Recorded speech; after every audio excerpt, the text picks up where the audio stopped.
with Disability Network today. And our Human Rights Commissioners, can you stand up and introduce yourselves? You have such an important role in this fight, so please go ahead and tell us who you are. I'm Laura Miller. I'm new to the Human Rights Commission. I'm really excited to be here. So thanks for inviting me here today. Yeah. My name is Kristen Irby-Weber, and I'm also new this year. And I also serve very happily serving on the board of the Disability Network as well. Fantastic. Let's give these folks a hand. So, is anyone else here representing a board or elected office? I want to make sure that we acknowledge and recognize you if you are. Okay, great. So the Human Rights Commission here in Traverse City, please pay attention to what they do and engage with them. You talk about human rights, disability justice is right at the heart of human rights. And so I just appreciate both of you stepping up to serve on these boards and the important work you do. So I'm Betsy Coffia. I have the incredible honor and privilege of representing this region, half of Grand Traverse County, all of Leelanau, and a little corner of Benzie County, the Lake Ann area, for the 103rd House District down in Lansing for the state legislature. This is my second term, and before that I was a county commissioner for 2 terms, and before that I was a social worker. So I've had the opportunity and the privilege to see sort of what we're doing well and where there's need for improvement from lots of different angles, and I continue to learn. I was excited to be invited to be here today. So I'm going to read the Governor Gretchen Whitmer's proclamation celebrating this monumental day. The ADA Act is 35 years old this year, and she put together a proclamation which I will read, and then I'm going to talk a little bit about what inspired me when I was reading up. I encourage all of you to go back and look at that, the action that the disability community took to really kind of force Congress to take action on the Americans with Disability Bill back in the day, 35 years ago. So I'll talk about that. But first I'll read the proclamation, and I am struggling a little bit with reading unless I have good light, so I'm gonna, should have brought my glasses. I have glasses that I left at home. July 26, 2025, a day to honor the 35th anniversary of the signing of the Americans with Disabilities Act. Whereas President George H.W. Bush signed into law the Americans with Disabilities Act on July 26, 1990, to ensure the civil rights of people with disabilities, and whereas the ADA established a clear and comprehensive national mandate for eliminating discrimination against individuals with disabilities and expanding opportunities by reducing barriers, changing perceptions, and increasing full participation in professional community life. And by the way, 1, 2, 3, 4, there are 4 more whereases, and then there's a therefore, so stick with me. I like to help people know where we're at in a big long document. Whereas, according to the Michigan Department of Health and Human Services, about 27% of people in Michigan have disabilities. These rates increasing with age, with 41% of Michigan adults who are 75 or older having a disability of some kind. And whereas it is important to ensure that people with disabilities are given equal access to employment, public services, public accommodations, and telecommunications in our state. And whereas the full promise of the ADA will only be reached if we remain committed. To continuing our efforts to fully implement the ADA. And final whereas.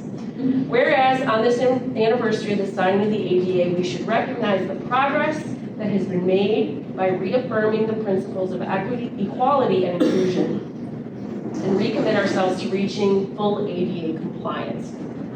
Now, therefore, I, Gretchen Whitmer, obviously that's not me, reading it on your behalf, do hereby proclaim July 26, 2025 as a day to honor the 35th anniversary of the signing of the Americans with Disability Act in Michigan, and encourage everyone to renew our commitment to equity and inclusion as we work to make our state a welcoming and accessible place for everyone. Signed by Governor Gretchen Whitmer. So that is her proclamation. Thank you to our governor for.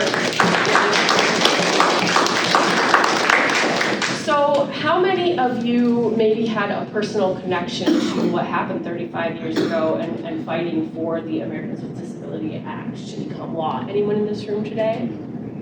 Okay. So the progress that has been made from everything that I have read, I mean, I was, let me see, 1990, I was not quite in high school yet at that point. There were people who worked and fought for years and years and years and years to get our federal government to take this seriously and to treat Americans with disabilities with the dignity that they deserve. And what I learned, and I would encourage all of you, there are great documentaries, there are firsthand accounts. What happened really is these bills that just insisted on some basic things like accessibility ramps and other rights for people with disabilities, it was just sitting in Congress and the bill was going nowhere. And people with disabilities did what sometimes you have to do to finally force the issue. They rallied. They came to Washington, D.C., outside the Capitol building, and they had what do they call it, Wheels for ADA. They had sort of a parade, a march, many people in their disability mobility devices, in their wheelchairs, all the way to the Capitol building, and then it was somewhere between 60 and 80 of them made the decision to make the point by literally coming out of their wheelchairs and their mobility devices and crawling and scooting their way up over 80 stairs. Now, picture that in your mind. And there was a 10-year-old child was the youngest person who participated in that action. And what it did was kind of draw so much attention to the injustice that we still had this ADA bill that had not been passed. And it was a brilliant and courageous thing for them to do, to say, look, this is important, you need to pay attention to us, and we are willing to literally crawl up the stairs to force you to acknowledge us and to take action, and it worked. Congress was, I will call it, shamed into action. And sometimes, I guess, if other tactics won't work, that's what you have to do. That should not have been necessary, let me make that clear. But it worked. The ADA was signed into law, and there has been incredibly important progress made, and there's a lot more to do. Whether it's economic justice, so that people with disabilities are being paid fair wages, whether it is attitudes in society that make sure that we are respectful of all and all abilities, whether it is representation and having more people with disabilities in jobs like mine, frankly. But at every level, the work that they did got us to where we are today, and now here we are to continue it on. You were mentioning you just turned 18. Mm-hmm. What's your name? Nicholas. Nicholas made such a good point when I came in today. We were chatting at the table, and he was asking me, when is my next election? Because Nicholas is excited to get to vote. Yeah. And what did you say? I can't believe that people don't vote. Right. I don't understand. That's like the one thing the government lets you do. You get to vote. That's your say in the matter. Absolutely. Why did you not use that? And that's a hard-fought right. Nicholas, the people of this country had to advocate to make sure that that was our right. We fought a war for this. We absolutely did with England, right? And so I just love that Nicholas has that wisdom at 18, and I hope that we can all sort of really absorb that, how critically important it is we use our voices. So I'm going to briefly talk about one of the disability justice related projects that I have had the opportunity to work on because people in this district voted for me, gave me the opportunity to serve. And this is not a partisan thing. My colleague, Representative John Roth, who has the other half of Grand Traverse and all the rest of NC, and my colleague, Senator John DeMoose, who is a Republican senator who represents this whole region, we have been working together on a disability justice project. Has anybody heard about the East Bay Township, the Traverse City State Park pedestrian bridge? We know about this bridge. It's been there since the 60s. It's been in the news a lot. And essentially, it was built because a child was hit while on his bike on that stretch, tragically killed. And the community and the DNR at the time did what they needed to do and built the bridge so that people were not interacting with traffic. It's not ADA compliant. Has anyone noticed that? Oh, yeah. Mm-hmm. So, long story short, the DNR owns the bridge, the beach on the other side, and the campground, and they got a bunch of money from the feds to improve. But the community got wind of the fact that they were planning to remove the bridge, it's pretty old, but not replace it. Instead, to put in a traffic light and with a left-hand turn and a new at-grade crosswalk. Now, has anybody, we've all driven that stretch, that's 5 lanes of traffic. And if I've been driving it since I was a little kid, when you go past there, especially in the evening, it can be so dim, you can't see very well, and then people are kind of playing Frogger, trying to run across. It's not safe. And while technically, an at-grade crosswalk with, signage and stuff is technically disability compliant, I've heard from many of my constituents with disabilities that that's not really the option that they feel is safe for them. They want an ADA compliant new bridge. So I have been working with Rep. Roth and Senator DeMoose, and we've been pushing the DNR, saying it is not an acceptable replacement to get rid of that bridge and just do an at-grade crosswalk. And I have gotten some commitment in writing from the DNR director that they are going to work with us to try to get a new ADA compliant bridge. But this is where you come in. I'm not asking you to crawl up 80-some steps, Congress. But what I am asking you to do is the DNR has a website, please register public comment saying this is a must.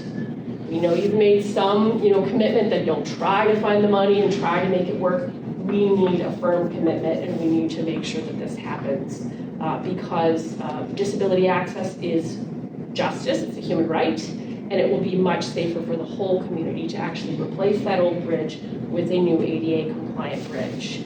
Is anybody willing to take that action and contact the DNR and say, hey, make sure that we get this new bridge? Thank you, please do. And then I have one other step I'd ask you to take. Take that same letter that you write to the DNR and send it to your local paper as a letter to the editor and post it to social media.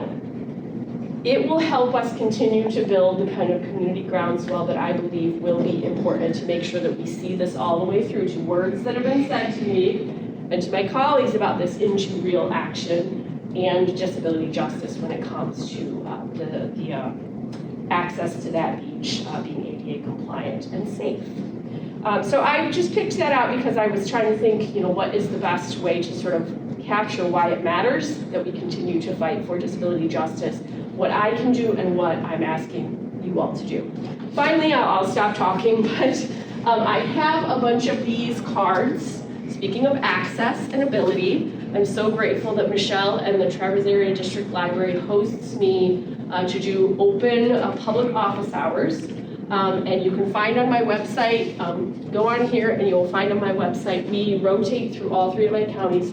We do a public office hours every month across the district, and you're always welcome to come. I try to give updates on the work we're doing. I also take questions, and if you want to try to arrange for a one-on-one, that's a great way to find me and make that happen. But our democracy is only strong when we use it like a muscle.